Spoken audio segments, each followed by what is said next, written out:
El doctor Enrique Gaviria es experto en Derecho Internacional, es abogado de la Universidad Libre, es magíster en Derecho Internacional Comparado de la Universidad de Michigan y especializado en Derecho Internacional Aéreo y Espacio de la Universidad McGill.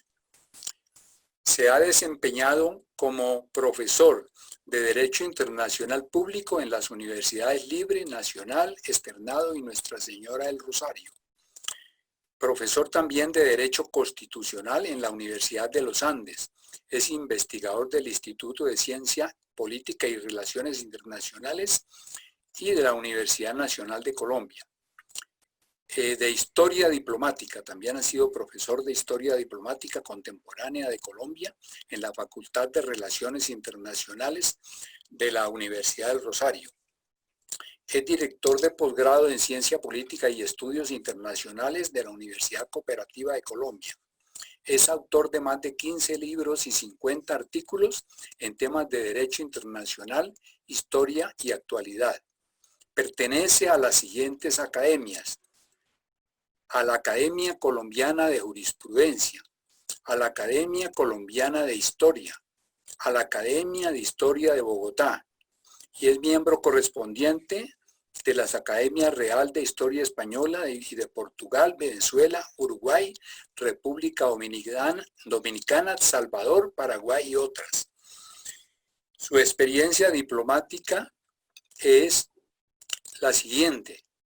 Ha sido jefe de Tratados y Fronteras del Ministerio de Relaciones Exteriores, embajador en misión especial ante la Tercera Conferencia de las Naciones Unidas sobre el Derecho del Mar, embajador, jefe de delegación colombiana ante el Comité sobre el Uso Pacífico del Espacio Ultraterrestre de las Naciones Unidas, presidente de la Sexta Comisión Jurídica de la Asamblea General de las Naciones Unidas, embajador representante permanente alterno de Colombia ante las Naciones Unidas en Ginebra, Suiza, embajador y representante permanente alterno de Colombia ante las Naciones Unidas y el Consejo de Seguridad en Nueva York, embajador extraordinario y plenipotenciario de Colombia ante la República de Grecia, embajador extraordinario y plenipotenciario de Colombia ante la República de Albania, embajador extraordinario y plenipotenciario de Colombia ante la República Checa y embajador en misión especial ante la Corte Internacional de Justicia en la controversia con Nicaragua. De manera que es un honor para mí haber presentado al doctor Enrique Gaviria, pues que realmente no necesitaba presentación, pero es una formalidad de nuestra conferencia. Como podemos deducir, el doctor Enrique Gaviria ha dedicado toda su vida al servicio diplomático de nuestra nación. De modo que muchas gracias, doctor Enrique, nos honra, sobre todo por su trayectoria, por su trabajo dedicado a hacer quedar bien a nuestra nación, y también porque el tema de hoy, San Andrés como archipiélago de Estado y el fallo de la Corte de La Haya, es muy oportuno y es útil y es interesante para todos los que estamos asistiendo y para todos los colombianos que nos pueden seguir en esta conferencia. Doctor, adelante con su conferencia. Muy amable, coronel Augusto Bamón, al doctor Víctor Manuel Buitrago, al doctor Javier Acevedo, al doctor Beethoven Herrera, al padre Garamillo, que nos honra con su presencia, a los presidentes y miembros de las academias de Historia, Jurisprudencia y Ciencias Exactas, y a todos los aquí presentes, a quienes agradezco de antemano su asistencia para acompañarme en esta charla, que además agradezco por sobremanera a la Sociedad Geográfica de Colombia, en un momento en que, como dijo el doctor Mamón, el país está sufriendo toda clase de calamidades y se nota una ausencia en la posición de Colombia sobre varios temas de la política internacional. Entre otros, el relacionado con la controversia con Nicaragua. Si bien es cierto que el título de la conferencia es el archipiélago de San Andrés como archipiélago de Estado, y el fallo de la Corte, me parece importante para los colombianos que puntualizamos algunas fechas cronológicamente para entender cuál ha sido la política de Colombia, unas veces acertada y otras veces no, pero sobre todo la posición, diría yo, a veces agresiva de Nicaragua frente a Colombia desde el momento en que se convirtió en un Estado independiente. Como ustedes saben, en la época de 1825, Nicaragua hacía parte de una federación que se conocía como la Unión de las Provincias Unidas de Centroamérica, así como en Colombia existió la Gran Colombia integrada por los países que conocemos. En 1838, sin embargo, Nicaragua se independizó y empezó a actuar ya no como Provincias Unidas, sino como un Estado con una política internacional propia, distinta a la que había observado las Provincias Unidas de Centroamérica, con quienes además habíamos celebrado un tratado de 1825 de no agresión y que era parte de el proyecto de Simón Bolívar para defender a América Latina de las agresiones o el desconocimiento de las nuevas repúblicas. El Tratado de 1825, entre otras cosas, que es importante relevarlo porque en ese instrumento se había pactado que los límites entre la Gran Colombia y las provincias centroamericanas se guiarían o se acordarían de acuerdo con el principio del uti possidetis juris.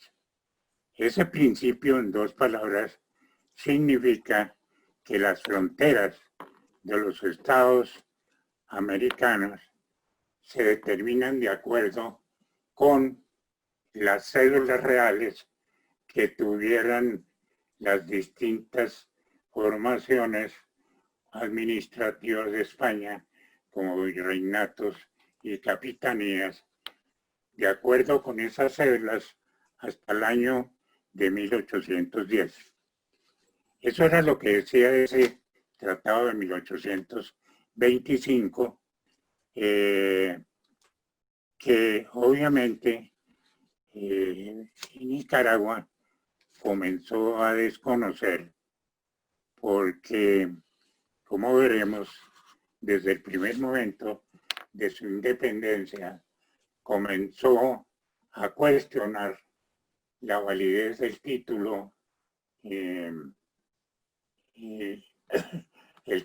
título que por esencia es el título que tiene Colombia sobre el archipiélago de San Andrés y Providencia, porque en 1839 comienza la actuación de Nicaragua. Pero antes de eso, veamos más o menos qué era la Real Orden, que es el título que tiene Colombia, del 30 de noviembre de 1803, sobre la costa de Mosquitos y sobre el archipiélago de San Andrés y Providencia. Sobra decir que la costa de Mosquitos hacía parte de un territorio mucho más extenso, que era el de la provincia de Veragua, que sufrió distintas divisiones o composiciones durante varios años por la competencia que existían entre los distintos españoles que llegaron a conquistar América. En 1803 o en 1802, los raizales de San Andrés se dirigieron a la Junta de Fortificaciones y lo encabezaba el Tomás O'Neill, era un irlandés y que después fue gobernador de las islas, advirtiéndole al rey de España que en la práctica pues había toda suerte de dificultades respecto del comercio y respecto de otros aspectos con Guatemala, porque quedaba mucho más cerca Colombia que Guatemala, y el rey entonces accedió al pedido y expidió la famosa Real Cédula del 30 de noviembre de 1803. Esa cédula, en dos palabras, lo que decía era que ordenaba, porque estábamos hablando de una monarquía, ordenaba que los territorios de las islas de San Andrés, y esto es importante que en la Real Orden de 1803, el acto regio no se refería a la isla, sino a las islas, lo que da pie para pensar que desde ese momento el rey de España estaba pensando en una unidad geográfica con todas las formaciones insulares del archipiélago. A lo menos eso es lo que yo pienso.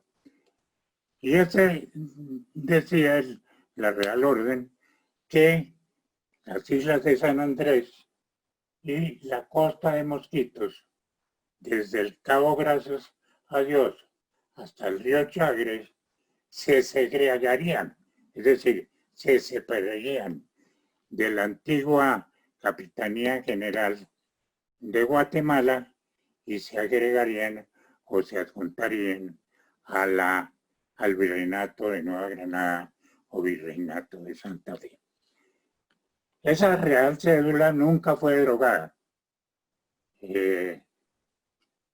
Por el contrario, hubo otra cédula de 1805, de 2 años después, que la ratificó.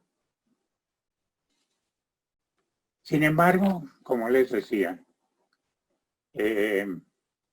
Nicaragua desde un comienzo trató de cuestionar la seriedad y fundamento de la Real Orden y lo hizo desde un comienzo, inclusive durante la última parte del proceso ante la Corte de la Haya, que yo nunca he entendido, pero reiteró que la Real Orden no era de división territorial, sino que era como una especie de disposición provisional para determinados fines militares.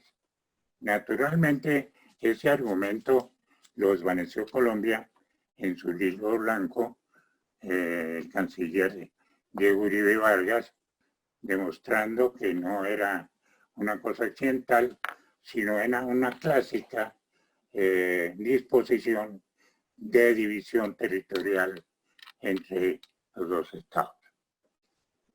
En 1839, sin embargo, Nicaragua le dio un permiso o se le dio un convenio con los Países Bajos para que construyeran un canal desde el lago de Nicaragua hasta el río San Juan. Obviamente Colombia protestó, pero ahí quedó consignada la primera intención internacional de Nicaragua para desconocer los títulos colombianos. Pero saltando un poco en la historia, porque el tiempo no nos alcanza, en 1890 Nicaragua da un zarpazo sobre la costa de Mosquitos, que ya dijimos que de acuerdo con la Real Orden iba desde el Cabo, gracias a Dios, hasta el río Chagres. Dio un zarpazo el presidente Zelaya, le cambió el nombre de esa parte que se denominaba territorio mosquicho o reserva mosquitia. Dicho sea de paso, los mosquitos fueron una tribu que encontraron los ingleses, o no encontraron, se mezclaron con los ingleses, los primitivos habitantes con los ingleses, y dieron lugar a los indios misquitos, y estos luego, los indios misquitos, se cruzaron otra vez con los ingleses y dieron origen a los creoles. Por eso es que en América Central se habla mucho del creole, la música creole, etc. Ahora bien, pese a las protestas de Colombia, lo cierto fue que Nicaragua se quedó con esa parte de la costa de Mosquitos. Por eso es que la gente a veces no entiende por qué es que todas las cédulas reales siempre se refieren a la Mosquitia, Costa Mosquita y sus islas adyacentes. Y es por una razón inclusive de práctica internacional de España, que siempre consideraba un territorio, como es por ejemplo el caso de los islotes de los Mongues respecto a La Guajira, que era que las islas adyacentes que estuvieran al frente de las costas se consideraba como una sola unidad geográfica. Por eso les digo, el caso de La Guajira, que todavía está pendiente de resolver con Venezuela, se consideraba como una sola entidad con los islotes de los Montes. Ahora bien, este zarpazo pues quedó ahí. En 1894, sin embargo, Nicaragua prosigue con su política agresiva, se apodera de las Islas Mangles y a pesar de la protesta de todos los vecinos de la costa de Mosquitos por la invasión nicaragüense, donde le decían a Colombia que ellos querían ser colombianos, que no querían pertenecer a Nicaragua. Sin embargo, eso quedó ahí. Pero cabe anotar que hay algunos aspectos de la historia que no se han contado muy bien.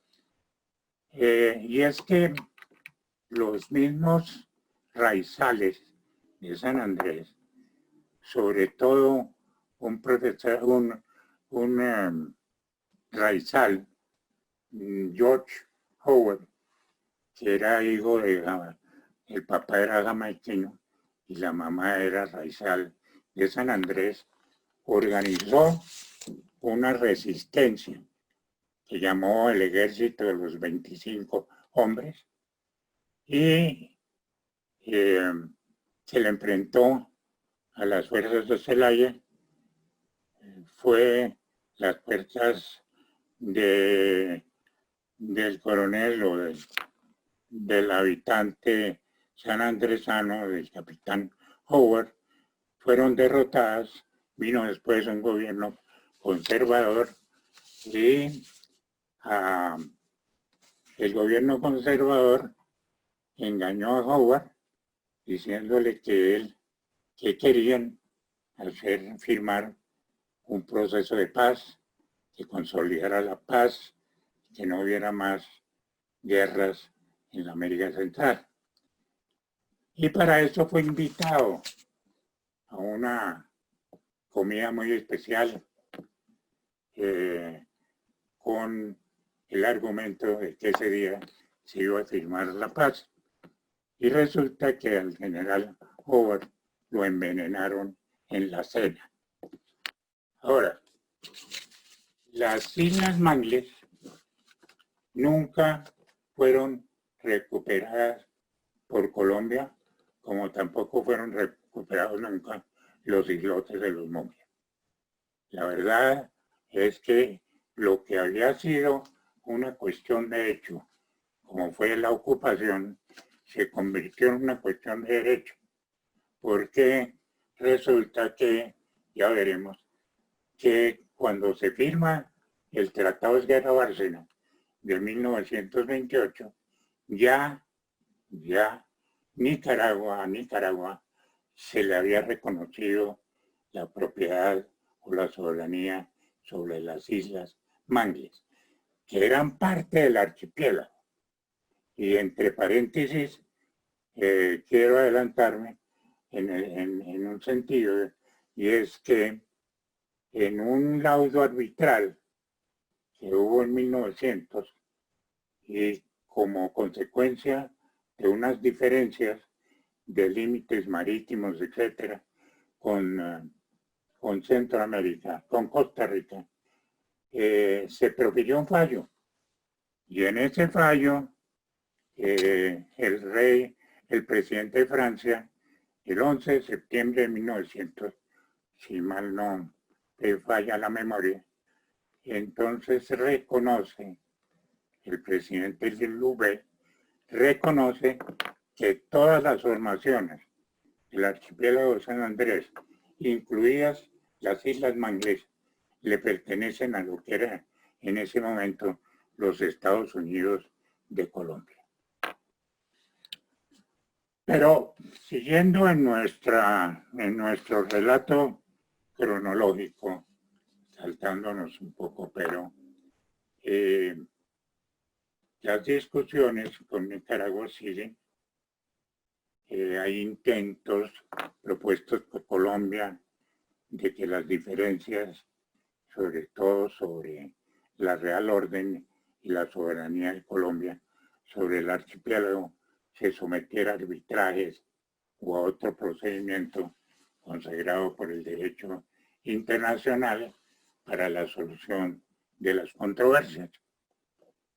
Eso no fue posible y por eso entonces se resolvió que las diferencias iban a ser zanjadas en un tratado bilateral entre Colombia y Nicaragua.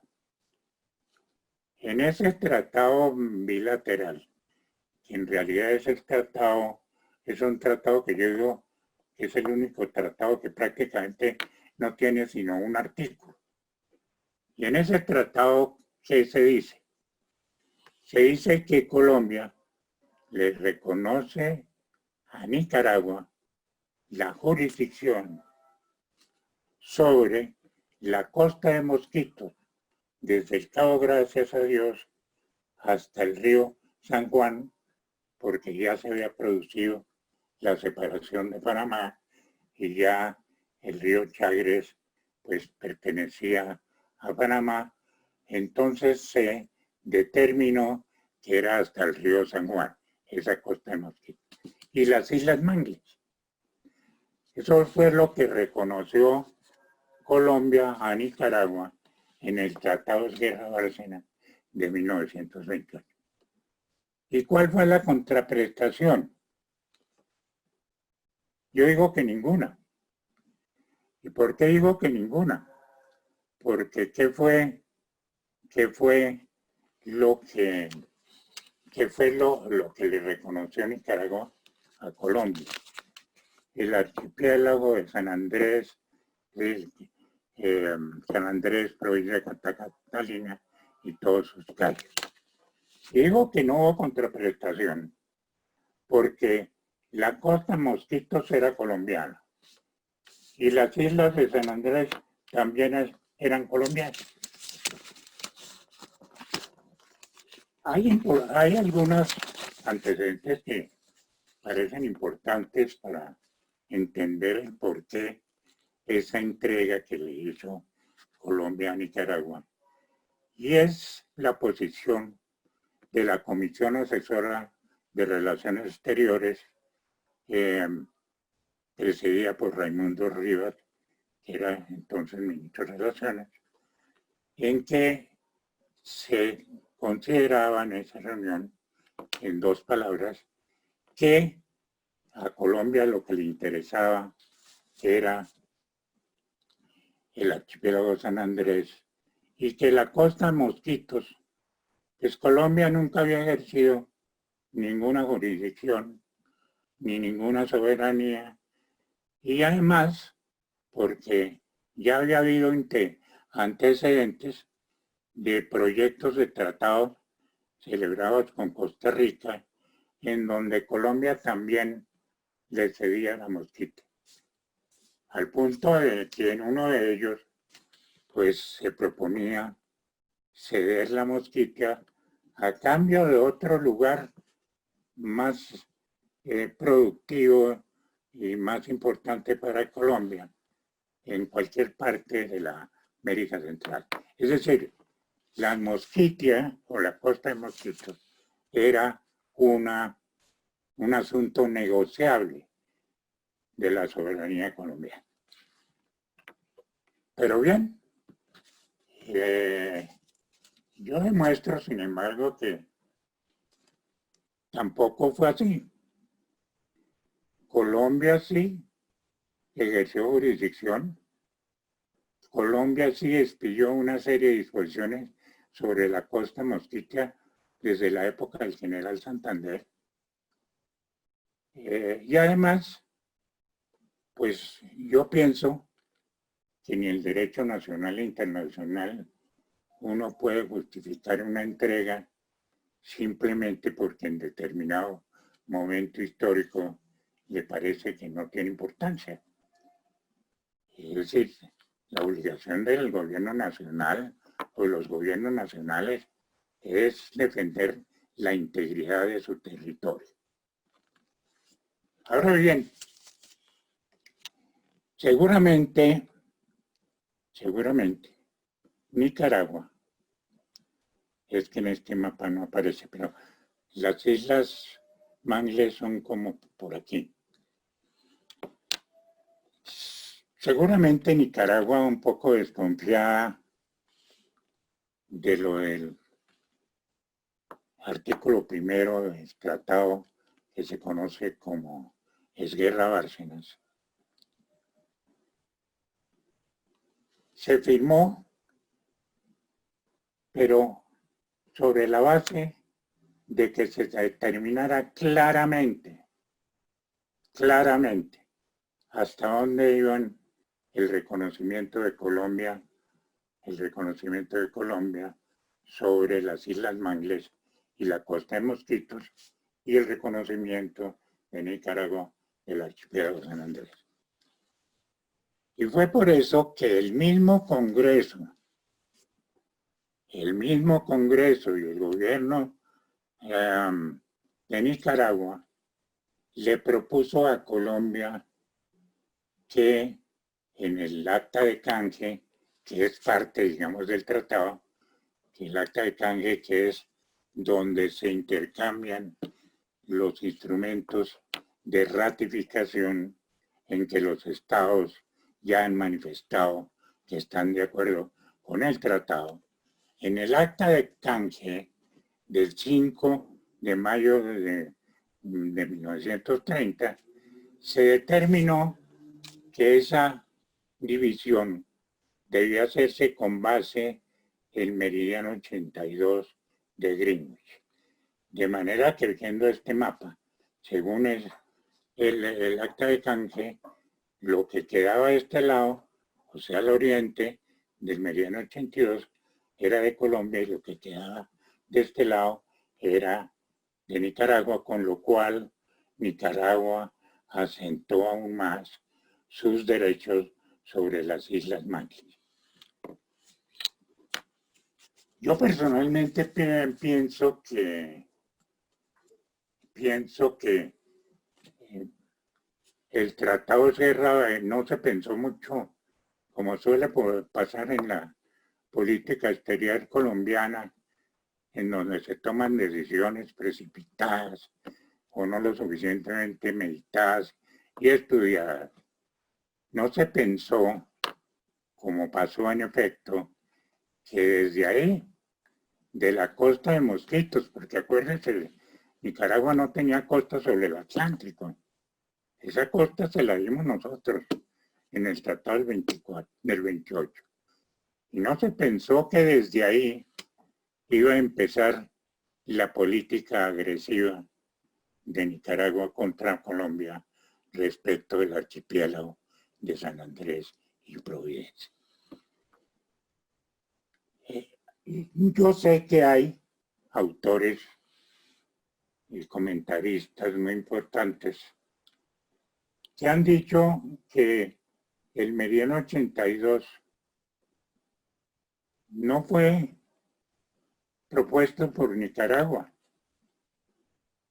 cuando a mí me consta que en las actas están todas las expresiones de varios congresistas diciendo el meridiano 82 es una frontera, el meridiano 82 es un límite, etcétera, de manera que no había ninguna duda a ese respecto. Sin embargo, como les digo, algunos comentaristas sostienen que el meridiano de Greenwich como límite marítimo, entonces nació de una declaración que hizo el gobierno colombiano en 1969 con motivo de la protesta, y estamos hablando del gobierno de Carlos Lleras y del canciller Alfonso López Michelsen, de la protesta por la concesión que le habían otorgado a la compañía petrolera Western Eastern Company para explorar el petróleo. Eso no es cierto. Primero porque yo advierto y además reivindico la seriedad del presidente López Michelsen en ese sentido, y es que López Michelsen, o la carta que firmó el doctor Angarita como embajador de Colombia en Nicaragua, ordenado por el canciller, se hizo para respetar un tratado, para respetar el principio pacta sunt servanda. Y naturalmente, de acuerdo con el meridiano 82, Nicaragua estaba violando el tratado, como trató de hacerlo otras veces. Y aún más, para que quede un poco, para que quede claro esa versión que yo no comparto. Es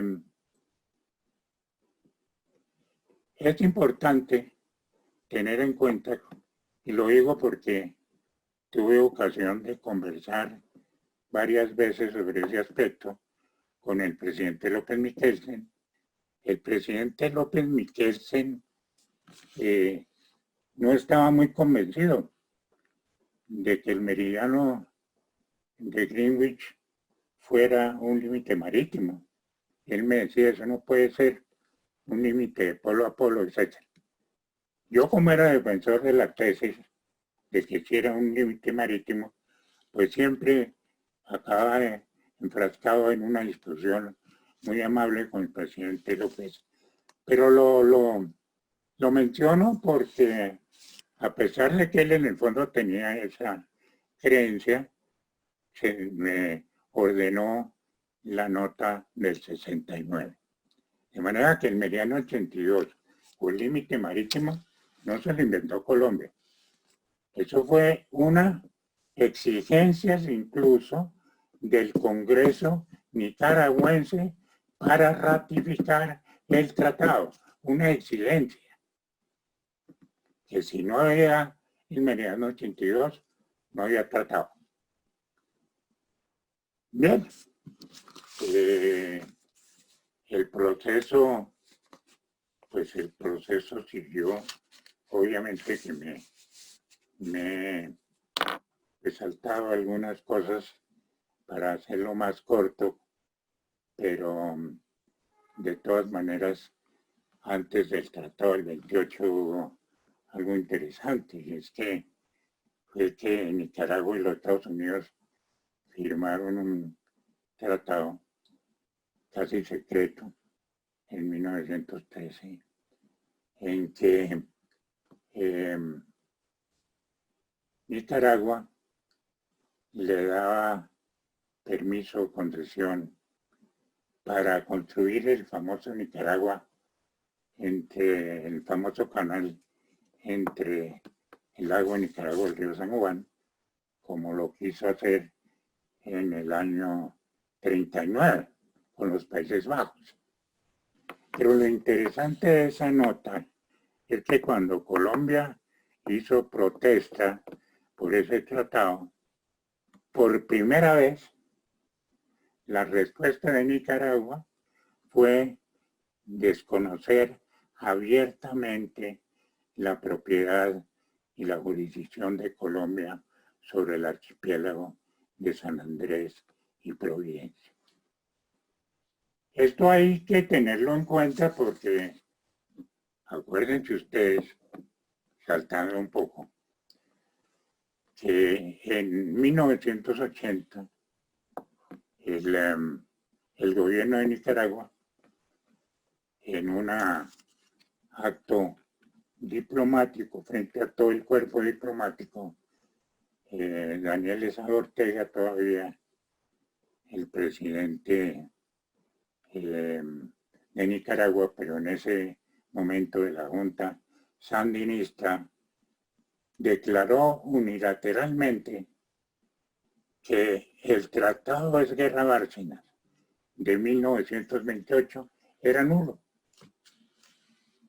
Y el argumento de Nicaragua, pues era que en ese momento, cuando se suscribió, estaba ocupado por las fuerzas norteamericanas. Es decir, tácitamente estaba tratando de sostener que había como una especie de vicio en el consentimiento, como dicen los abogados. Una especie de vicio en el consentimiento. A raíz de la declaración de nulidad, la declaración unilateral, naturalmente el gobierno colombiano respondió en forma sólida ese y otras pretensiones de Nicaragua en su famoso libro blanco. Ahí está la posición de Colombia. Pero, sin embargo, en la opinión nacional comenzó a debatirse cuál era el alcance de la declaración de 1980 del presidente Ortega. Y algunos sostuvieron, sobre todo profesores de la Corqueta de Lozano, sostuvieron que eso era una nulidad de pleno derecho, es decir, que Colombia podía demandar a Nicaragua de inmediato. Sin embargo, por una serie de circunstancias que además yo traigo consignado para los que me puedan ver, este libro que saqué, que se llama La desintegración del archipiélago de San Andrés y el fallo de la Corte de La Haya, publicado por la editorial TV. Allá en ese libro, en extenso, pues reprodujo la posición del presidente López. Y en síntesis, la tesis o la posición del presidente López, que es inobjetable, es que dijo que las nulidades no son de pleno derecho. Es decir, el hecho de que un Estado unilateralmente declare nulo un tratado no quiere decir que ya sea nulo y que se pueda alegar así en los tribunales internacionales, sino que para que esa nulidad tuviera alguna fuerza era necesario un pronunciamiento de un tribunal internacional. Eso explica un poco, tal vez, que el 6 de diciembre del 2001, Colombia demanda, Nicaragua demanda a Colombia ante la Corte Internacional de Justicia.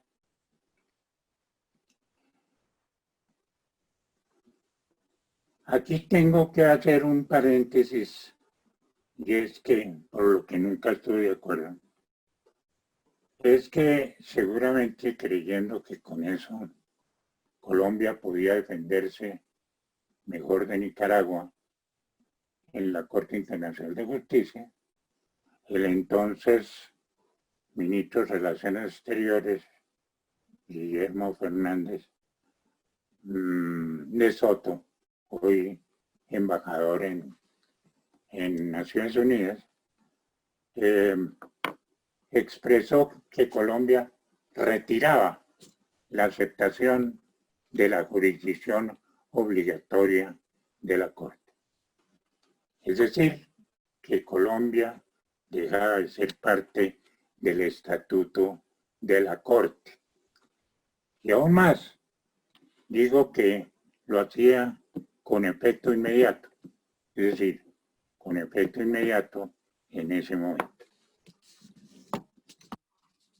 Yo nunca estuve de acuerdo, y por eso tengo la libertad de decirlo, con el retiro de la jurisdicción. Inclusive con el embajador Fernández de Soto tuvimos una charla muy amistosa sobre eso, y yo le decía que el problema no era solo el retiro de la jurisdicción, el de que Colombia ya no hacía parte de la Corte Internacional de Justicia, sino porque esa aceptación de la jurisdicción colombiana se había hecho en 1937 y había una cláusula muy importante para Colombia, y es que Colombia, en la aceptación, que es lo que llaman la cláusula facultativa, el Estado acepta la Corte para que decida en pleno derecho una controversia. En un párrafo muy importante, como una reserva, dice Colombia pero que no acepta la jurisdicción de la Corte en hechos anteriores al 6 de enero de 1930. Ustedes entenderán que eso era una salvaguardia de Colombia, sobre todo vista a la luz de todo lo que hemos explicado. Porque el tratado Esguerra-Bárcenas se había suscrito en 1928, es decir, 2 años antes de la declaración del plazo que había establecido Colombia para aceptar la jurisdicción, 6 de enero de 1930. A tal punto que yo dije, bueno, como en la nota también se decía que Colombia volvería a comunicarse, dando a entender que pues podría volver a hacer una nota, cosa que yo no entendí, porque uno no se puede retirar y decir después que va a hacer otra nota aceptando la jurisdicción. Sin embargo, pues yo tuve esa conversación y le dije, bueno, ante esta situación que yo no comparto, ¿por qué no se aprovechan? Y como Colombia dijo que mandaba otra nota, hagamos otra nota. Y otra nota ante la Corte en que nosotros nos reservamos lo de que decía la declaración del 37 y otras cosas que le convengan a Colombia. Y con eso la Corte no puede ejercer jurisdicción. Él muy amablemente me dijo que sí, que claro. Yo me puse en el trabajo de redactar una nota que sale en ese libro, y la nota naturalmente nunca se mandó. ¿Qué fue lo que pidió básicamente Nicaragua en su demanda del 6 de enero? Primero, que la Corte reconociera la plena soberanía y jurisdicción sobre las islas de San Andrés, Providencia y Santa Catalina, que reconociera las otras formaciones del archipiélago y que trazara una frontera marítima entre la zona económica exclusiva y la plataforma continental. Ustedes saben que la zona económica exclusiva pues es una figura que no existía, es fruto de la tercera Conferencia de Naciones Unidas, que es prácticamente una zona de pesca que está adyacente al mar territorial. O sea, todos los estados, y eso sí es universal, tienen un mar territorial de 12 millas. Y desde donde se mide el mar territorial, tiene 200 millas de zona económica exclusiva. Y la plataforma continental, pues ustedes saben que es, digamos, el territorio sumergido, ¿no?, de un estado, que tienen distintas formaciones, etc. Y finalmente el tercer punto, si yo no me acuerdo, era pidiendo una especie de indemnización por los perjuicios que le había causado a Nicaragua el hecho de que Colombia pues está en posesión de unos territorios ilegítimamente. Esa parte, sin embargo, sí, la Corte la desechó de plano. Ahora, ¿qué pasó? ¿Cuál era la estrategia que se le presentaba a Colombia? Que la estudiamos muy a fondo con los otros abogados y con el ex canciller Julio Londoño. ¿Cuál era la estrategia? La estrategia o las alternativas que habían eran tres. Una, no hacerse presente ante la Corte. Y entonces que la Corte dictara una sentencia en ausencia de Colombia, naturalmente con el peligro de que Colombia no podía o no se iba a defender de las pretensiones de Nicaragua. La segunda, que era entonces,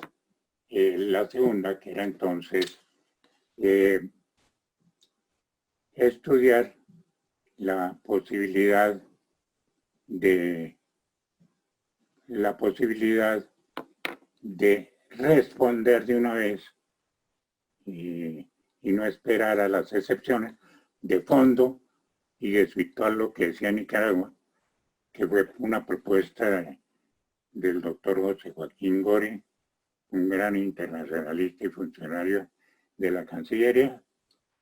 Y la última, que fue la que finalmente adoptamos, era pensar en las excepciones preliminares, que también pues es relativamente nueva y está consagrado en el reglamento de la Corte, en el sentido de que los estados pueden solicitarle a la Corte que haga un pronunciamiento preliminar, es decir, antes del fallo, sobre lo que se alega en las objeciones preliminares, que fue lo que hizo Colombia.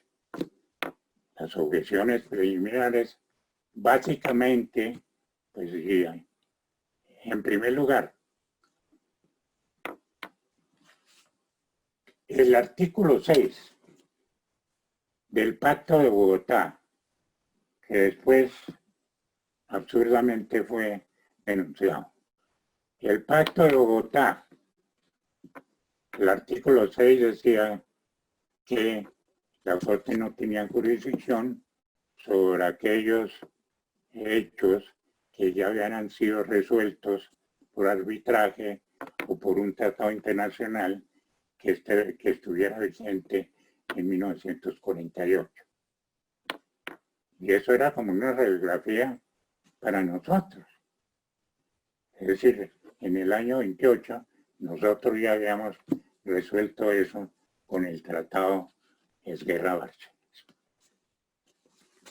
¿Pero qué pasó? ¿Qué hizo la Corte? La Corte, en un fallo del 2007, como entenderán todos los procesos ante la Corte son bastante largos, del 2002 del 2001 al 2012, hasta que se dictó la sentencia y que no se acabó el pleito. Entonces, en el 2007, la Corte falló. Y falló sobre las objeciones preliminares que presentaba Colombia. ¿Qué hizo la Corte? La Corte le reconoció a Colombia la soberanía y jurisdicción sobre San Andrés, Providencia y Santa Catalina. Y dijo que no tenía jurisdicción por las razones que ya les expuse, de que eso ya estaba resuelto en el Tratado de 1928. Pero, y ahí lo grave, fue que dijo la Corte, pero yo sí soy competente y tengo jurisdicción para decidir lo relativo a los fallos de Roncador y Quitasueño. Fallos de Serrana, Roncador y Quitasueño, los tres casos.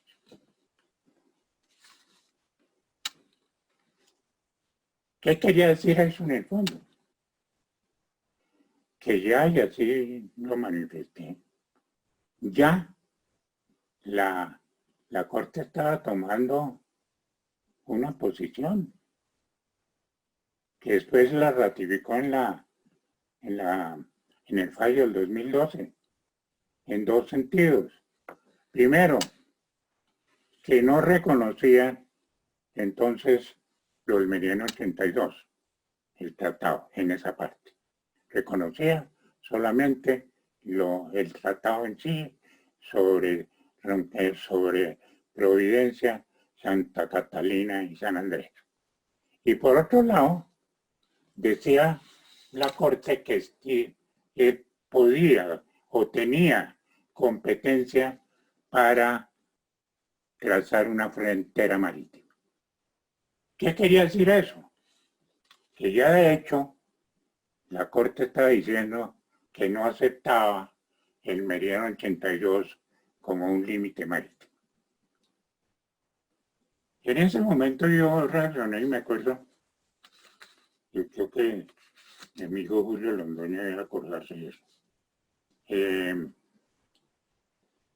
En ese momento, en una reunión que hubo convocada por la canciller María Ángela Holguín, entonces yo le dije al canciller Londoño, mira, oye, yo creo que hay que presentar algún recurso o hacer algo para que eso no quede en firme, porque me parece muy grave y de golpe eso puede ser un campanazo de lo que va a suceder en el fallo. Julio me dijo que sí, que tenía razón, que inclusive que un juez había dicho lo mismo. Es decir, ¿qué estaba haciendo la Corte? La Corte lo que estaba haciendo era excediendo sus facultades. ¿Y por qué excediendo? Es lo que llaman los juristas la ultrapequita, que juzga sobre cosas sobre las cuales no tiene competencia. ¿Por qué? Porque las objeciones preliminares, como su nombre lo indica, es un pronunciamiento preliminar sobre el contenido de las objeciones, pero no es un fallo, y no fue un fallo. Pero ¿cuál sería mi sorpresa cuando después yo le pregunté a alguno de los abogados, no sé si era Crawford, le dije lo mismo, mira, a mí me parece que hay que hacer algo, porque esto puede causarme algún perjuicio. Yo quedé asombrado, les confieso, de la respuesta. Me dijo, bueno, tiene usted razón, eso puede ser materia del recurso de revisión. Hágame el favor.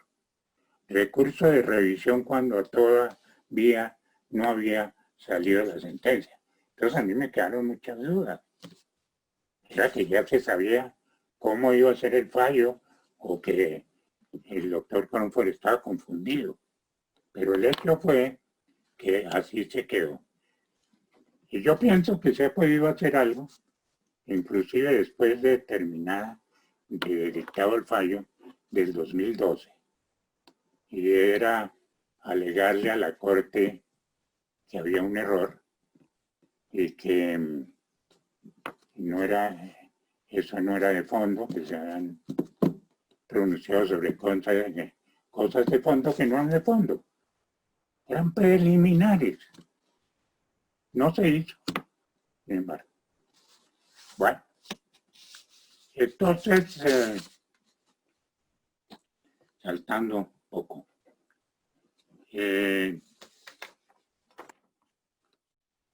siguió el proceso.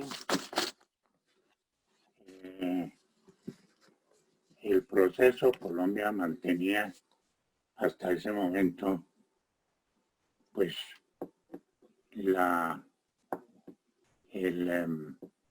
meridiano 82 como límite marítimo.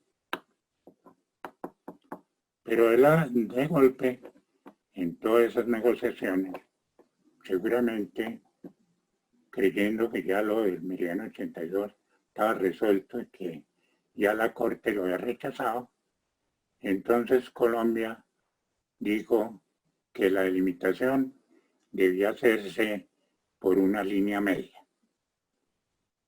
Una línea media que obviamente en sentir de los raizales la perjudicaba en la parte norte, donde hay unas grandes existencias de camarón, langosta, etcétera, cuando hay quienes dicen que no. Pero bueno, viene entonces el fallo. Estamos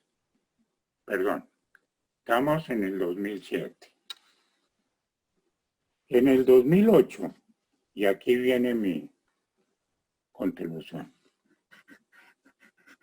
El 2008, Colombia presentó la contramemoria. En el procedimiento de la Corte, pues fuera de la demanda, existe la memoria, que por decirlo de alguna manera, no, todavía no, existe de alguna manera, entonces, pues, la Corte entra a analizar o a proponer ciertos aspectos que después quedaron reflejados en el fallo del 2002. Colombia presentó su contramemoria, si mal no me recuerdo, como en el 2005. Tuvimos una reunión con el canciller Bermúdez.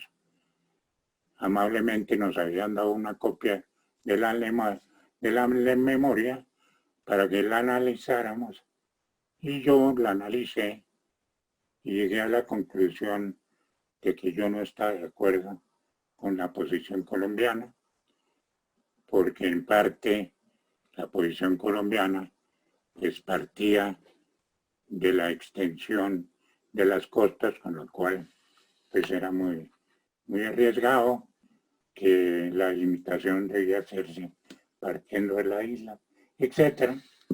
Entonces yo le mandé un memorando al entonces canciller Julio Londoño, exponiéndole mis puntos de vista y renunciando. Pero quiero decir lo siguiente: en esa reunión con el canciller Bermúdez, el canciller Bermúdez me oyó. Entonces, por primera vez, yo exponía mi tesis sobre a San Andrés como archipiélago de Estado. Era una tesis, o es una tesis, era una tesis que yo presenté para ascender a miembro de número de la Academia Colombiana de Jurisprudencia. Y de acuerdo con los estatutos, hay alguien que le responde al recipiendario, y yo le pedí al presidente López que hiciera la presentación. Cuando yo le presenté el trabajo para que lo viera, quedó sorprendido. Y le confieso, lo primero que me preguntó me dijo: ¿tú tocas para algo en Meridiano 82? Le dije: no, no trato nada en Meridiano 82. Yo no estoy hablando de límites.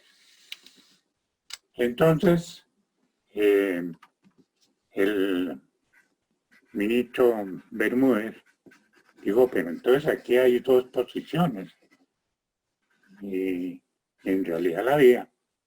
Yo me retiré, renuncié, porque me parecía que no era muy consecuente seguir como asesor de la Cancillería cuando no estaba de acuerdo con la posición del gobierno, equivocado o no. Era una cuestión de honestidad intelectual, y así lo hice. Yo nunca recibí respuesta de mi renuncia, y sin embargo, años más tarde, pues por interpuesta persona, se le preguntó al presidente Álvaro Uribe que si había conocido mi renuncia. Yo le digo que no se acordaba. Bueno, entonces, ¿qué era lo que yo expuse en la academia y le proponía a Colombia? Y ya entonces tenemos que entrar un poquito, no sé, estoy muy demorado, entrar un poquito al derecho del mar y a la tercera conferencia de Naciones Unidas sobre el derecho del mar, en la cual Colombia tuvo una participación muy activa. Abstracción de mi nombre, la delegación fue de primera. De ella hacía naturalmente parte el canciller Londoño. En esa tercera conferencia de Naciones Unidas, dicho sea de paso, tenía como objeto revisar todo el derecho del mar, revisar lo que estaban en las 4 convenciones de Ginebra de 1958, sobre mar territorial, y zona contigua, sobre pesquerías, plataformas, etc. 4 convenios. Iba a ser, digamos, la ley de los mares y de los océanos del mundo. Entonces empiezo con lo siguiente, como vamos a hablar de archipiélago. Básicamente un archipiélago es un conjunto de islas. Ese punto de las islas, pues, como todo en la conferencia, fue un punto controvertido y fue un punto inclusive que nos representó un enfrentamiento con la delegación de Venezuela, por lo que finalmente quedó en el artículo 121 de la Convención Definitiva sobre las rocas. No me quiero adelantar. Pero ¿qué pasó entonces en esa tercera conferencia? Y para que lo entendamos mejor. Esa tercera conferencia, pues estaba, a esa tercera conferencia, a diferencia de la del año 58, asistían más de 160 estados. Muchos de ellos habían nacido como consecuencia del proceso de descolonización de Naciones Unidas. En el fondo, yo lo digo, esa convención atiende mucho a los países en desarrollo. Y ahí la confrontación que hubo con las grandes potencias, en muchos aspectos, especialmente en la explotación de los fondos marinos. Pero bueno, entonces, ¿qué dijo el artículo 121? En primer lugar, dejó la definición pues vaga que había en la Convención 58 de isla, que dice que una porción de tierra rodeada por agua y que emerge en pleomar. Eso lo dejó. La diferencia fue, y en eso insistimos mucho, la diferencia fue que estableció un régimen distinto para las islas y para las rocas. Y eso obviamente fue parte del alegato allá en La Haya. El artículo 121 entonces decía, a las islas se les reconoce mar territorial, zona económica exclusiva y plataforma continental. Pero a las rocas, que no tienen vegetación propia ni vida humana permanente, solo se les reconoce 12 millas de mar territorial. Establecía una diferencia entre islas y rocas.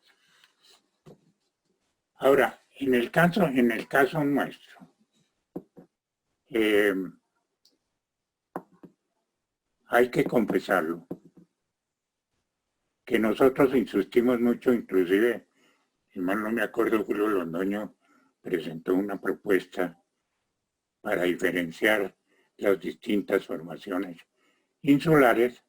Yo estuve presente tal vez ahí. Insulares, y para mí fue una cosa importante como método de inspiración para la conferencia del mar, que consagró eso, una diferencia entre ambos. Ahora, viene entonces el aspecto de los archipiélagos. Antes de eso quiero que ustedes sepan, para que tengan un cuadro general, porque eso no fue una conferencia fácil. No fuimos a pasear. Estuvimos todos atentos a defender los intereses de Colombia. Liberales, conservadores, independientes. Los que hicieron parte, o hicimos parte. En esa conferencia resulta que se convino que cualquier artículo o disposición que fuera a quedar ya incorporado en la convención definitiva tenía que ser materia de consenso. Si no había consenso, entonces sí se sometía a votación. Eso significaba naturalmente que en la convención se prohibieron las reservas, porque era lo que llamaban el package deal. Todo estaba relacionado, lo uno con lo otro. Era un cuerpo integrado. Entonces, ustedes entenderán la complejidad de eso, porque era, para ponerlo en términos sencillos, una especie de negociación entre los intereses geográficos, políticos y económicos de los estados. Yo le otorgo esto y usted me otorga lo otro. Y así se logró el texto. Entonces, llegando a los archipiélagos,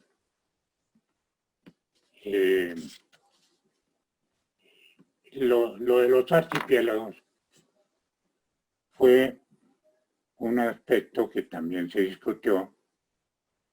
En ese momento no existía sino lo de los archipiélagos o la definición de archipiélagos oceánicos, y en alguna medida se hacía mención a los archipiélagos oceánicos y de estado.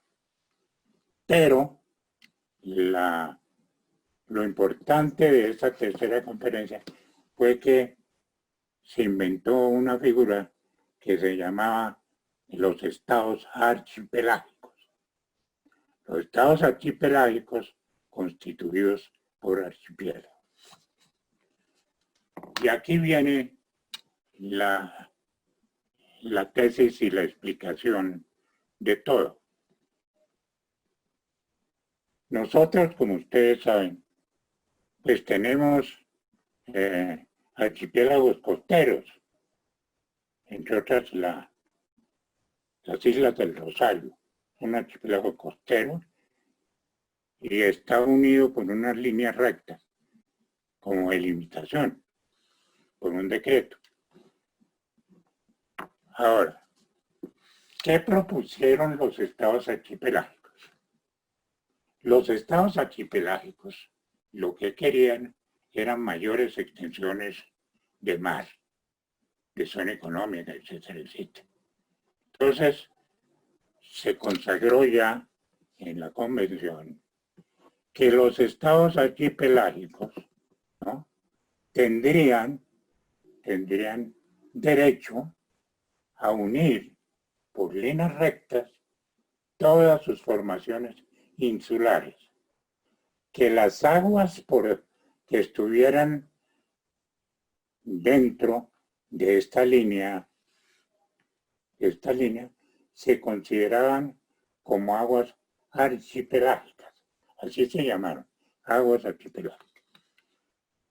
Y la única limitación, eso a vuelo de pájaro, la única limitación que establecía los artículos 40 y siguiente era que esas líneas rectas no podían trazarse cuando la distancia entre ellas excediera de 125 millas. Para adelantarme, según información que me dieron varios almirantes, amigos míos, como el almirante Barona, que en paz descanse, establecimos que no había ninguna formación insular del archipiélago que llegara a las 125 millas. Ahora bien, la figura del Estado archipelágico significaba eso, naturalmente, permitiendo que el libre paso de los buques extranjeros, el paso inocente, el sobrevuelo, etc. Pero dentro de estas aguas son exclusivas del Estado archipelágico para sus recursos naturales. Bien. Entonces, como ustedes ven, esto aquí, las zonas marinas de los estados archipelágicos empiezan a contarse a partir de la parte, digamos, exterior de las líneas de base. Es decir, no se va a establecer las zonas marinas isla por isla, sino como un conjunto. ¿Qué quiere decir eso? Que las 200 millas, ¿no?, se amplían desde las líneas de base exterior. Entonces yo, en la Academia de Jurisprudencia, presenté la tesis del archipiélago de Estado oceánico San Andrés. Ahora, ¿qué son los archipiélagos oceánicos de Estado? En dos palabras, los archipiélagos oceánicos o de Estado son los archipiélagos que se consideran como una sola unidad, que están en medio del océano y además dependen de un estado continental. El caso de San Andrés depende de la República de Colombia.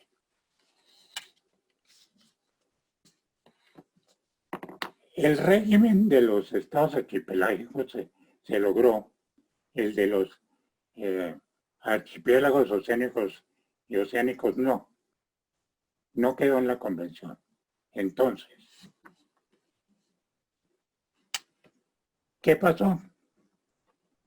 A pesar de que no quedó en la convención, hoy hay cerca de 25 estados que, a pesar de que no está en la convención, declararon estados archipelágicos, sus archipiélagos. Uno de ellos, obviamente, es el de las Galápagos. Ustedes ven aquí, trazaron las líneas y lo encerraron. Y entonces las áreas son como las de los estados archipelágicos. Entonces yo, lo mismo, mire los de las Canarias, todos, Tenerife, Santa Cruz, todos estos son declarados estados archipelágicos. Entonces a mí, mis contradictores de la tesis que gentilmente el presidente López llamó la doctrina Gaviria, que ustedes se imaginarán con la mente colombiana la cantidad de resistencias y envidias que produjo el que un presidente lo elogiara de esa manera.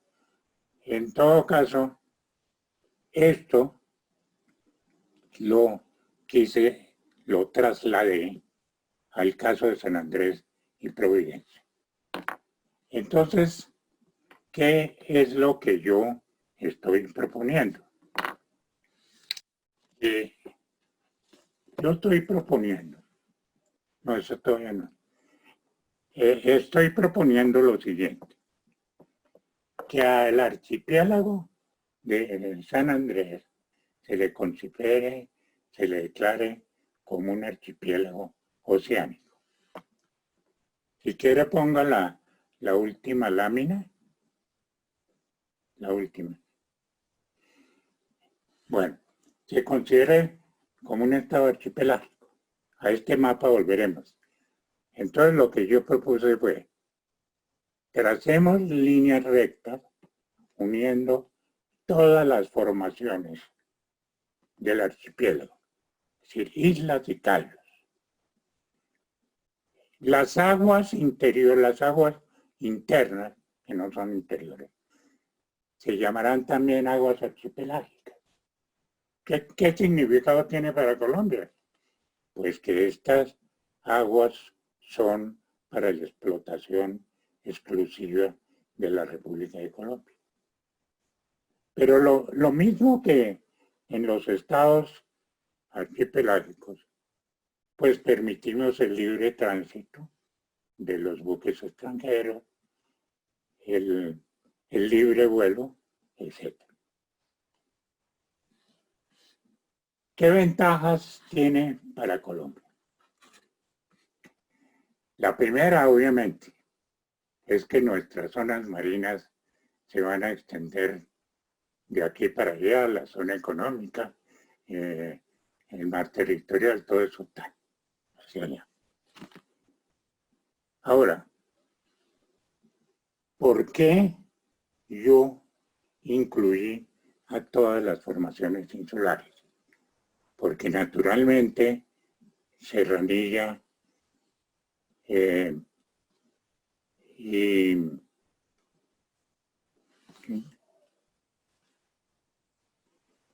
bueno, Serranilla no podía incluirse porque resulta que hay un tratado de 1969 con Honduras. Entonces, pues no se podía. Ya se le había dado ciertos privilegios, etc. Entonces yo no me metí con esa parte. Me reduje a esto, como tampoco en lo de Jamaica, ¿no? El tratado sobre aguas marinas con Jamaica, que trae un régimen muy curioso y muy importante para Colombia. En el caso de que volviéramos a revivir la delimitación marítima con Venezuela, y es la explotación conjunta. Pero volviendo a nuestro tema, hay un aspecto, y el embajador y el canciller Londoño lo debe conocer muy bien, es este. Resulta que, vea, en el Tratado Esguerra-Bárcenas de 1928, los Estados Unidos metieron la mano y dijeron, tiene que dejar una cláusula en que diga que Roncador, Quitasueño y Serrana no entran en ese tratado porque están en litigio con los Estados Unidos de América. Yo me pregunto cuál litigio. Lo que hubo fue dos declaraciones unilaterales, o diría yo tres declaraciones unilaterales de los Estados Unidos, declarando, primero una ley del año 56, declarando que todas las islas que tuvieran guano y no pertenecieran a la jurisdicción de ningún estado, podían ser apropiadas por cualquier ciudadano que las descubriera. En el caso de Estados Unidos fue Mr. Bennett. En 1871, Estados Unidos, como dueño de su casa, hizo una relación de todas las islas guaneras, entre las cuales obviamente estaban algunas del archipiélago San Andrés de Florida. Y en 1919 sacó la famosa doctrina, la famosa proclama Wilson, en que ya no solo eso, sino que se abrogó el derecho de instalar un faro en Quitasueño. Esa era la situación. Pero aquí también tengo que hacer un paréntesis, y es este. Es que además de lo que hemos dicho, de Quitasueño, había un problema. Colombia y Estados Unidos habían celebrado unas notas, las Olaya Kellogg de 1928, y en 1972 el gobierno de Misael Pastrana y el canciller Alfredo Vázquez Carrizosa le dio por hacer un tratado más amplio que variara las notas Olaya Kellogg. Y se firmó el tratado que yo le dediqué hasta un libro objetándolo, porque me parecía que era un exabrupto. En ese tratado, uno de los problemas que trae ese tratado es que en los anexos, que son parte del tratado, la situación de Quitasueño, según la versión de los Estados Unidos, es distinta a la versión de Colombia. ¿Por qué? Porque Estados Unidos en esas notas dicen que Quitasueño, que ningún Estado puede ejercer soberanía sobre Quitasueño porque está permanentemente sumergida en el mar. Y Colombia, por el contrario, dice que Quitasueño sobresale y que puede ejercerse derechos de soberanía. Entonces, ¿qué ventaja adicional para mí tenía el proyecto de el estado del San Andrés como estado archipelágico? Que nos evitábamos la discusión con los Estados Unidos, porque naturalmente, como eso que obviamente inmediatamente Nicaragua dijo, entonces como nadie es dueño, nadie puede ejercer soberanía, nosotros reclamamos soberanía. Y eso lo hizo Nicaragua. Pero en todo caso, ese era el fin también de mi parte, que era evitar ese lío de Quitasueño. Tan es así que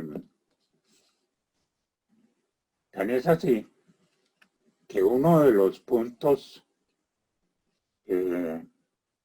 de controversia en el proceso de La Haya fue precisamente el estatus que tenía Quitasueño y las otras formaciones, porque ya vimos que según la Convención del Mar, que aun cuando inexplicablemente Colombia no la ha ratificado, sí se la aplicaron por costumbre.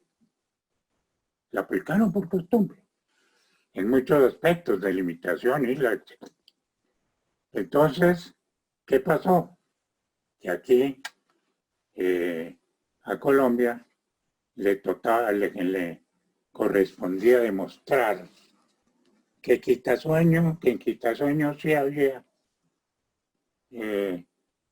una parte que emergiera en pleamar.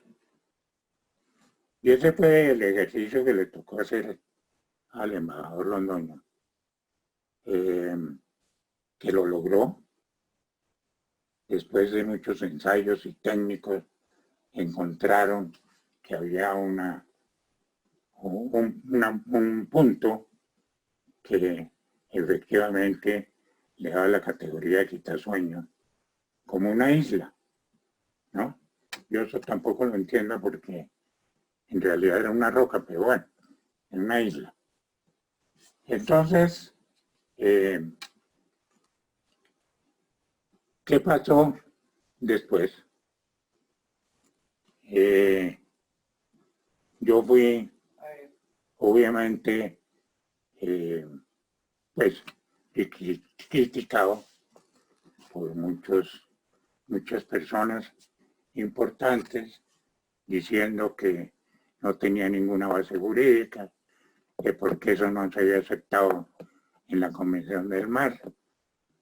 Y les voy a contar una anécdota, y es esta. ¿Por qué fue que en la Conferencia de Naciones Unidas sí se aceptó la figura de los estados archipelágicos y no la figura del archipiélago de estado, por una sencilla razón, porque como les anoté a ustedes, en esa negociación de Deme y Isaka, entonces las grandes potencias marinas cogieron a uno de los que hacían parte, que era un grupo más grande, era un grupo que se llamaba de los archipiélagos, no me acuerdo cómo, y lo dividió. Les digo, miren, hagamos una cosa, nosotros lo apoyamos, la figura del estado archipelágico, con una condición, de que ustedes nos den libre paso por los estrechos. ¿Por qué resista que hasta ese momento en la convención se decía que el paso por los estrechos estaba sujeto a la autorización del Estado ribereño? Y así, fue así. Como los otros estados no tenían que ofrecer y la mayoría eran estados en desarrollo, pues de golpe el único texto que había, porque eso se hizo a través de varios textos negociados, el único texto que había desapareció y no se incluyó. Ahora, ¿cómo estoy planteando yo desde hace rato que se puede hacer lo del archipiélago de Estado, de San Andrés como archipiélago de Estado? Que entre otras cosas, así como hubo personas que denigraron la tesis, la hoy vicepresidenta de la República, Marta Lucía Ramírez, en una locución o en una intervención, dijo que si ella llegaba a ser presidente, ella iba a aplicar la tesis del archipiélago de Estado. De manera que si no es presidente, sí es vicepresidente, y algún día seguramente será presidente. Pero en todo caso, eso lo respaldó. En la Cancillería me atacaron, me mandaron memorandos, e incluso hubo un antiguo embajador en La Haya que en una reunión dijo, es que el doctor Gaviria nos quiere meter a la fuerza, esa figura que no tiene ningún sustento jurídico, la invención de él y tal. Yo lo supe y le mandé una carta fuerte y se la mandé al presidente de la República revirándole todos sus argumentos. Pero eso es una anécdota. En todo caso, ¿qué pasó? Viene el fallo de, por favor, podemos entrar al mapa del fallo. ¿Al mapa del fallo? No, ese. Bueno. Entonces, fíjese bien. Colombia, a través del ex canciller Julio Londoño, había logrado que le reconocieran un estatus a Quitasueño. Pero infortunadamente, ese triunfo resultó pírrico ante el fallo de la Corte. ¿Por qué? Porque en el fallo de la Corte, una de las partes del fallo decía que debía hacerse un encerramiento de Quitasueño y Serrana en una zona económica que era nuestra. De manera que ya saben cuál es la situación de los pescadores artesanales frente a esa situación. Por otro lado, pues se hizo este trazado en donde yo estoy de acuerdo que se perdieron cerca de 75.000 kilómetros de costa y le creó una situación complicada a Colombia. Aquí en Colombia, cuando salió el fallo, lo mismo que cuando en el 2007 nos reconoció San Andrés y Providencia, con pitos y tambores celebraban el triunfo del fallo. No había triunfo. Entonces el gobierno tuvo varias posiciones, el gobierno de Juan Manuel Santos. Primero digo que lo respetaba, pero no lo aplicaba como decían los virreyes de la colonia. Se observa, pues no se aplica. Después sostuvo que había que no se aceptaba ningún acuerdo con Nicaragua que no fuera respetando el artículo 101 de la Constitución, que como ustedes se acuerdan dice que los límites terrestres, los límites de Colombia no pueden ser variados sino por tratados o por laudos arbitrales, que se incluyó ese artículo por la nota insólita de la entrega de los monjes en 1952. Entonces eso quedó así. El mismo presidente Santos fue sorprendente. Llegó a la Corte Constitucional con una demanda contra la ley aprobatoria del Pacto de Bogotá. El Pacto de Bogotá. Era una ley de 1961. La Corte emitió un fallo, es decir, un poco salomónico, en que pues declaró exequible, es decir, constitucional, la ley que aprobaba el Pacto de Bogotá, pero lo sujetó a que se diera cumplimiento al artículo 101, de manera que quedamos en las mismas. Bueno, como quiera que ese argumento no prosperó con mucha fuerza. A la canciller se le ocurrió la feliz idea de entonces no solo que se declara inexequible la ley aprobatoria, sino el Pacto de Bogotá, Pacto de Soluciones Pacíficas de Controversia, un instrumento que había sido ideado por Colombia con una participación muy activa, había sugerido varios artículos, etcétera, y que además, miren lo que es la historia, se llama Pacto de Bogotá porque el delegado a la 9ª conferencia, que fue donde se adoptó en la época del Bogotazo por el vil asesinato de Jorge Eliezer Gaitán, se reunió en el Gimnasio Moderno. Y allá nació el Pacto de Bogotá. Ahora bien, entonces, el Pacto de Bogotá, si ustedes lo examinan, no es un pacto de guerra, sino de paz.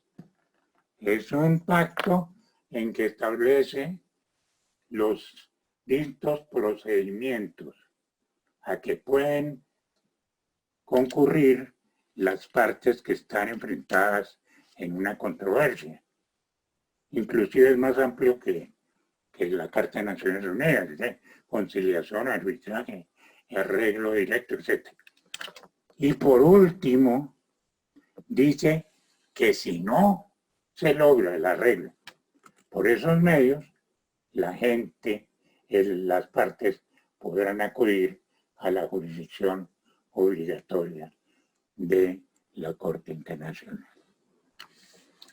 Esta nota que le mandó la canciller Holguín, muy parienta del que entregó los monjes también,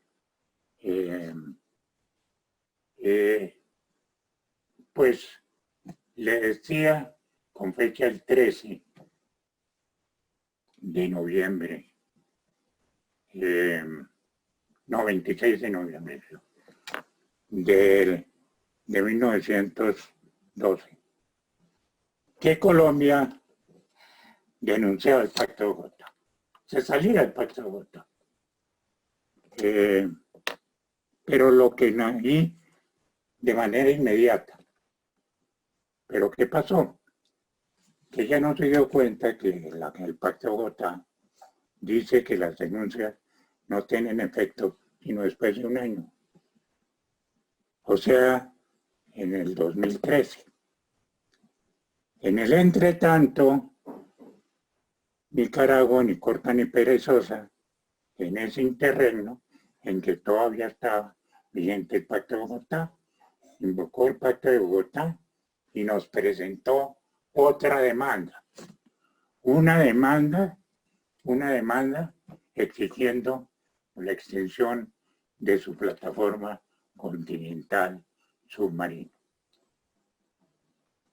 Y fuera de eso, Colombia, como incumplió, eso no se puede negar, ha incumplido el fallo del 2012, pues naturalmente Nicaragua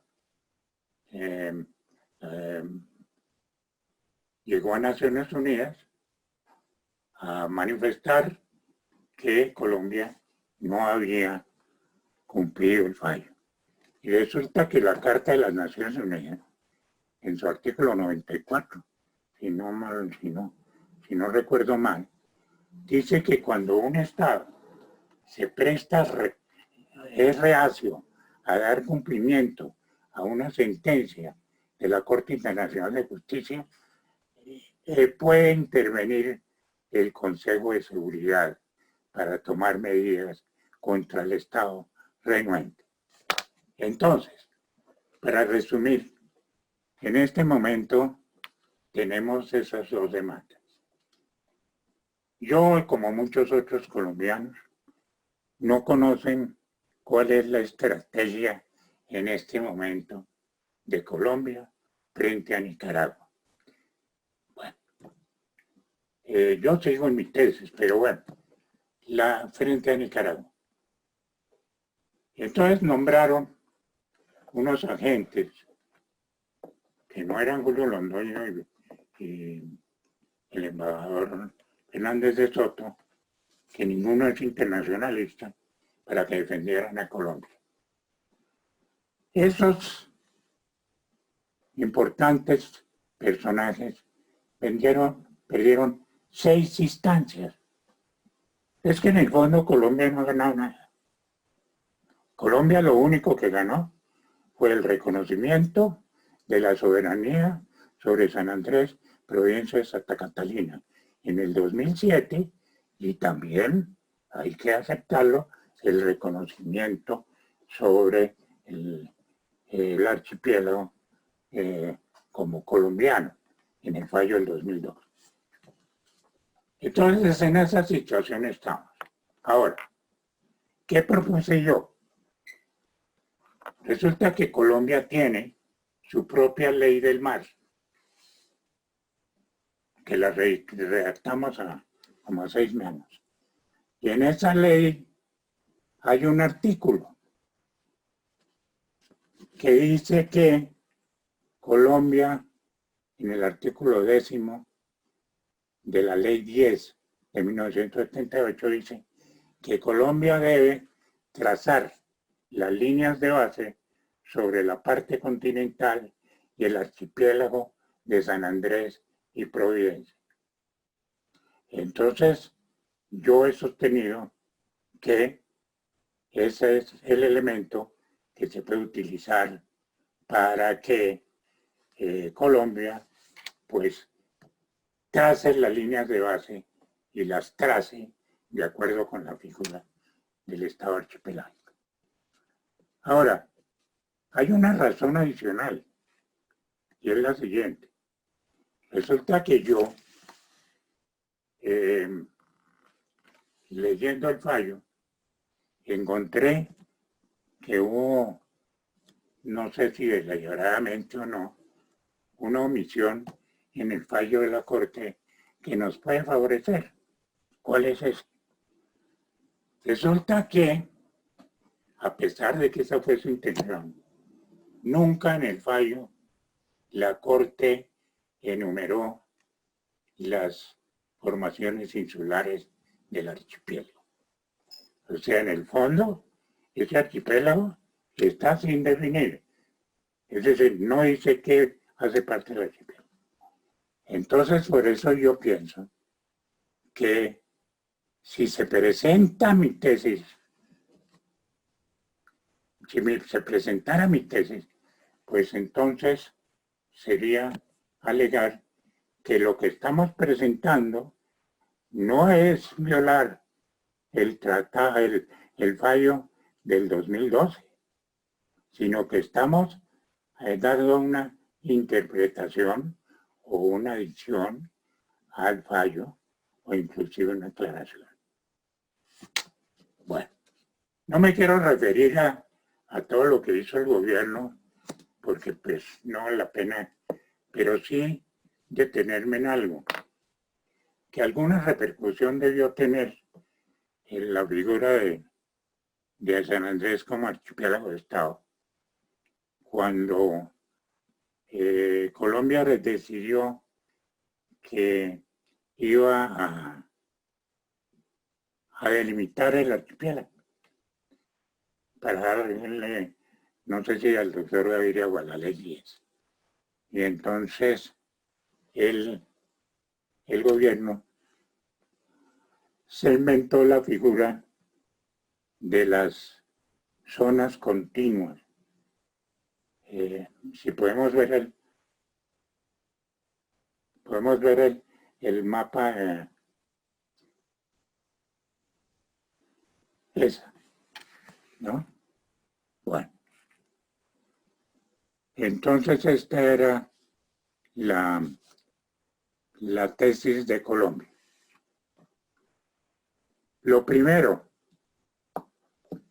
resulta que uno no puede trazar líneas de base ni hacer ninguna delimitación sobre zonas contiguas, de acuerdo con el derecho internacional, que es una zona contigua, como su nombre lo indica, es una zona contigua al mar territorial para controlar las violaciones a sus leyes, decretos fiscales, etc. Esa es una zona contigua. Entonces, ¿cómo va Colombia a trazar sobre zonas contiguas? ¿No? Sobre las zonas contiguas, yo no sé, yo finalmente no sé qué paró, entiendo que sí hubo una respuesta de Nicaragua, etc. Entonces, miren, me perdonan haber sido tan largo, pero yo quería no dejar en el tintero ciertas cosas, porque hoy, en este momento, Colombia no tiene política internacional. Yo diría que tampoco canciller. Pero lo que quiero dejar claro por último, y me hace el favor, el último, por favor, es que no puedo hablar yo también. Este que nos habíamos referido. Entonces me dijeron, no, pero es que además, esa tesis suya no resuelve. No hubiera resuelto nada. Hubiera sido lo mismo. Resulta que no es así. Miren, si ustedes ven en este gráfico, estas líneas verdes son el fallo. Y esta es el archipiélago de Estado. La Corte no hubiera podido legislar sobre esas partes porque ya eran parte de un archipiélago de Estado.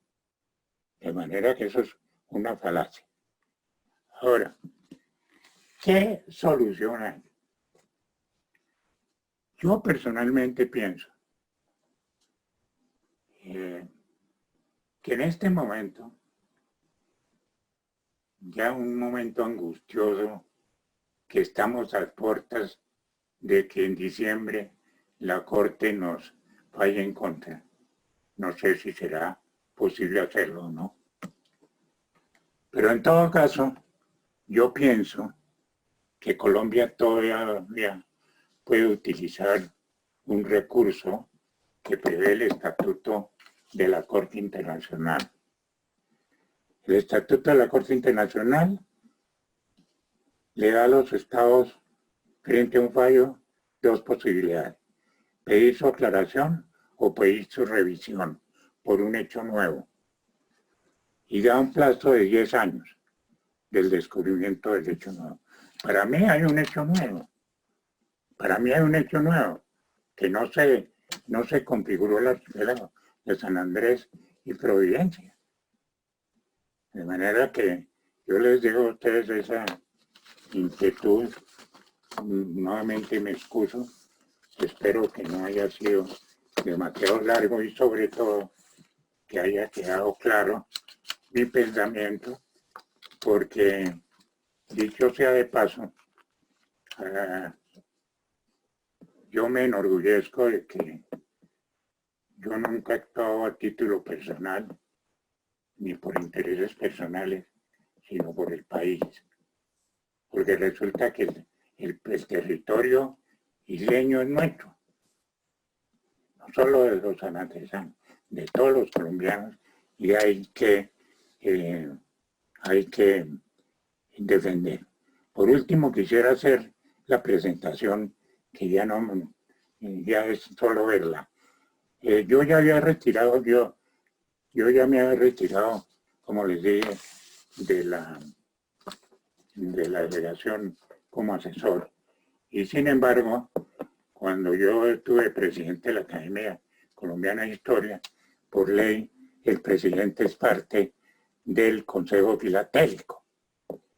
Y estando como ministra de Comunicaciones, la doctora María Rosario Guerra, hoy senadora de la República, logré convencerlo, a pesar de que hubo resistencia, de que sacáramos una estampilla sobre algo que no existía. En Colombia, si ustedes ven, fuera de esa estampilla, todos los sellos y estampillas que producen el Estado, que producen el archipiélago San Andrés, pero ninguno de los cayos, como si los cayos no hicieran parte del archipiélago. Entonces, yo fui con el presidente Uribe. El presidente Uribe me agradeció mucho la presentación, en donde sacó una estampilla sobre los cayos, porque era una manera también de decirle: mire, nosotros también somos los dueños de estos cayos. Mil gracias. Bueno.